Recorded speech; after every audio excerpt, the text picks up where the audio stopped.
Որն է այն պահանջը, որ այսօր դուք եք եկել ներկայացնել։ Ես արդեն պատկերացնում եմ, որ այս ամեն ինչը տանում է կամաց սպիտակ ջարդի։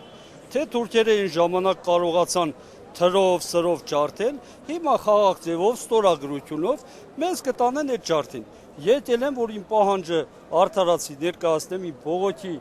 խոսքը միացնեմ այս ցուցարարներին, որպեսզի մեր պրեզիդենտը հետ կանգնի այդ ստորագրելու իր քայլերից։ Մեր պահանջը, որ ոչ մի զիջում թուրքերը մենք կռվել ենք, արյուն ենք թափել, մեր պապական հողերը հետ ենք բերել, ոչ մի թիս, ոչ մի ասենք սանտիմետր, ոչ մի զիջում։ Մենք մեր հողերի տերն ենք։ Դրա համար ես ինքս էլ ասենք ես կռվել եմ Լաչինում 93 թվականին, 93 թվականին ես այդտեղից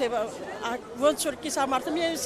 այսօր եկել եմ ուսուցչու եմ եկել։ Եկել եմ այստեղ իմ պահանջելու իմ հայրենի հողը մերն է եւ ոչ մի զիջում։ Կեսօր մեր բոլորի ստեղ բերել է միլիոնու կես անմեղ զոհված մարդկանց հոգու առաջնորդ պարտքը,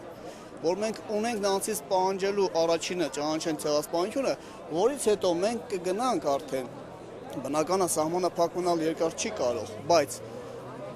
թող ընդունվի ցեղասպանությունը, որպեսզի հետո ցեղասպանություն մենք երբ ուզենք պահանջել,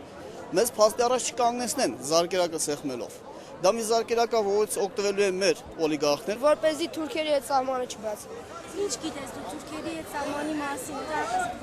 Քանի որ 1915 թվականին ցեղասպանություն եղավ, դրա համար մենք չենք ցանկանում, որպեսզի սահմանը բացվի։